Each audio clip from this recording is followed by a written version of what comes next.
Hello बच्चों, आइए इस प्रश्न को पढ़ते हैं। अपचायी ट्रांसफार्मर बढ़ाता है। पहला ऑप्शन है वोल्टेज, दूसरा ऑप्शन है विद्युत शक्ति, तीसरा ऑप्शन धारा, चौथा ऑप्शन है वैद्युत ऊर्जा। आइए इस प्रश्न की मुख्य अवधारणा की चर्चा करें।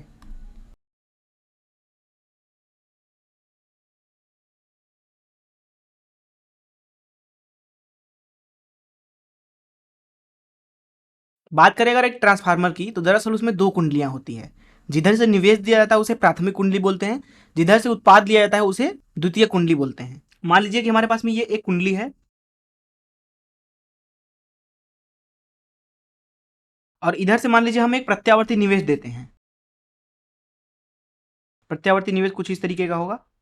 मान लीजिए वीपी है, इस कुंडली को बोल देते हैं प्राथमिक कुंडली। प्राथमिक मतलब प्राइमरी, अर्थात पी से दर्शाया जाएगा। प्राथमिक को मान लीजिए कि लपेटों की संख्या एनपी है, तथा प्राथमिक की तरफ से धारा मान लेते हैं कि अभी के लिए इस क्षण पर कुछ इस दिशा में है और वो है आईपी। हालांकि धारा की दिशा बदलती रहेगी, लेकिन इस क्षण पे हमने मान लिया। ऐसी स्थिति में यहाँ पे एक और कुंडली ली जाती है जो कि इस प्राथमिक कुंडली के बगल में ही होती है। इस कुंडली को बोला जाता है द्वितीयक कुंडली, जिसको दरअसल एस से दर्शाया जाता है। द्वितीयक में लपेटों की संख्या एन एस होती है। एन एस होता यह है कि ये इन दोनों कुंडलियों को कुछ इस तरीके से रखते हैं कि इनके बीच में अन्योन्य प्रेरकत्व होता है। इस अन्योन्य प्रेरकत्व की वजह से, क्योंकि यहाँ पे निवेशी विभव जो है प्रत्यावर्ती प्रकृति का है, इसलिए यहाँ पे आपको प्रत्यावर्ती उत्पाद देखने को मिलता है प्रेरकत्व की वजह से। मान लीजिए वह विभव वी एस मिल रहा है आपको। मान लीजिए यहाँ पे अभी के लिए धारा इस दिशा में है, जिसको हम आई एस बोल देते हैं। अब जो यहाँ पे उत्पाद में मिलेगा आपको विभव, वो दरअसल निर्भर करता है कि आपने कितना निवेशी लगाया है विभव। साथ ही साथ इस बात पर भी निर्भर करता है कि एनपी एनएस कितना है। अगर हम यहाँ पे आदर्श स्थिति के बारे में बात करें, तो दरअसल यहाँ पे संबंध लिखा जाता है वीपी भागे वी एस बराबर एनपी भागे एन एस, ये बराबर होता है आई एस भागे आई पी के। ये आप संबंध याद रखें ट्रांसफार्मर के लिए। ध्यान दें कि ये आदर्श स्थिति में ही होता है। जब भी ट्रांसफार्मर की प्रकृति के बारे में ना पता हो तो हम मान लेते हैं कि वो आदर्श है। अब यहाँ से अगर हम वी एस का मान लिखना चाहें, अर्थात उत्पादी विभव का मान, तो वो दरअसल होगा एन एस भागे एन पी गुणे वी पी के। अब निर्भर करेगा कि एन एस और एन पी का मान क्या है। उसी तरीके से वी एस जो है वो वी पी के बराबर भी हो सकता है, वी पी से ज़्यादा भी हो सकता है, वी पी से कम भी हो सकता है। तो यहाँ तीन स्थितियाँ बनेंगी। पहली स्थिति में प्राथमिक और द्वितीयक में लपेटों की संख्या बराबर होगी। इस स्थिति में प्राथमिक की तरफ से लगाया गया विभव दरअसल बराबर होगा द्वितीयक में मिलने वाले उत्पाद के। अब मान लीजिए कि एन एस ज़्यादा है एन पी से। जब द्वितीयक में लपेटों की संख्या प्राथमिक में लपेटों की संख्या ज़्यादा होती है, तो इस स्थिति के लिए लिखा जाता है वी एस ज़्यादा होगा वी पी से। ये हो गई दूसरी स्थिति।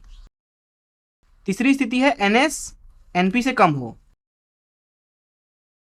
अब अगर एन पी ज़्यादा है एन एस से, तो यहां आपको मिलेगा वी एस कम होगा वीपी से। ये पहला स्थिति, ये दूसरा स्थिति और ये तीसरा स्थिति।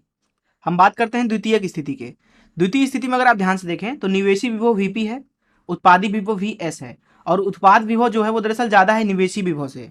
दरअसल इस तरीके के ट्रांसफार्मर को बोला जाता है उच्चाई ट्रांसफार्मर।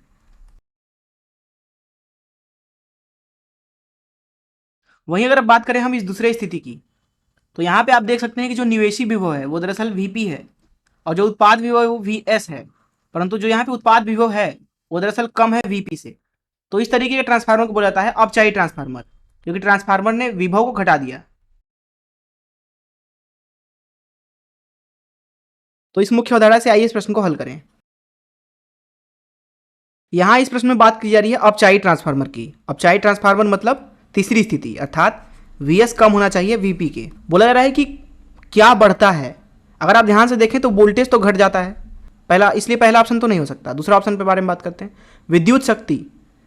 अगर हम बात करें आदर्श स्थिति की, अर्थात अगर ये सूत्र सही होना है, तो जरूरी ये है कि जो यहाँ पे निवेशी शक्ति है, मान लीजिए पीपी उसे बोल देते हैं, अर्थात प्राथमिक में निवेशी शक्ति, वो दरअसल बराबर होना चाहिए द्वितीयक में उत्पादित शक्ति के, अर्थात निर्गत शक्ति के बराबर होना चाहिए, जिसे हम बोल देते हैं पी एस। अर्थात आदर्श स्थिति में जो निवेशी शक्ति होता है वो उत्पाद शक्ति के बराबर होता है। स्थिति चाहे कोई भी हो, चाहे पहली हो, चाहे दूसरी, चाहे तीसरी, चाहे ट्रांसफार्मर ऊंचाई हो, चाहे ट्रांसफार्मर अपचाई हो। तो यहाँ पे दूसरा ऑप्शन भी नहीं हो सकता है। तीसरे ऑप्शन के बारे में बात करते हैं, धारा के बारे में। अब यहाँ पे वी एस कम है वी पी से। अगर हम यहाँ पे लिखना चाहें संबंध को, मुख्य अवधारणा से, तो वीपी बटे वीएस बराबर है आईएस भागे आईपी के। तो यहाँ पे हम लिख सकते हैं वीपी बराबर वीएस गुणे आईएस भागे आईपी के। इसको यहाँ हम डाल देते हैं अपचाई ट्रांसफार्मर के लिए। तो वीएस दरअसल कम है वीपी से, जो कि है वीएस गुणे आईएस भागे आईपी। अब यहाँ वीएस से वीएस कट जाएगा और हमें मिलेगा आईपी कम है आईएस से।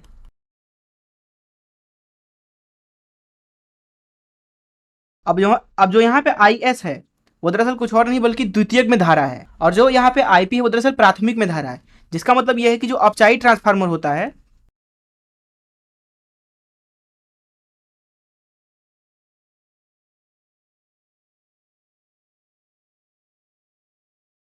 दरअसल जो धारा होती है वो क्या होती है, बढ़ जाती है,